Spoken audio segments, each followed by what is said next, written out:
Standard First, English Medium, Subject Mathematics. Lesson number 24. Step of 10. Children, we learned 1 to 20 numbers, correct? Yes. 1 to 9 numbers, they are one digit. That's why they write on unit place. And 11 to 20 numbers are two-digit numbers, and we write them in tens and units house. Number 12.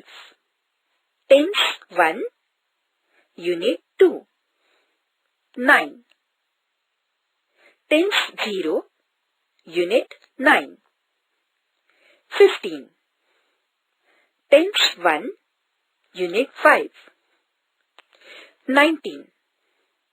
Tens 1, unit 9. 20. Tens 1, unit 0. It means that using tens and unit while writing two-digit numbers.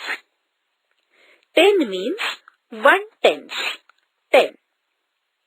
Like that, let's learn step of 10. Let's understand. 1 tenth, 10. 10. 2 tenths, 20. 20. 3 tenths, 30. 30. 4 tenths, 40. 40. 5 tenths, 50. 50. 6 tenths, 60. 60. 7 tenths, 70. 70. 8 tenths, 80. 80. 9 tenths, 90. 90.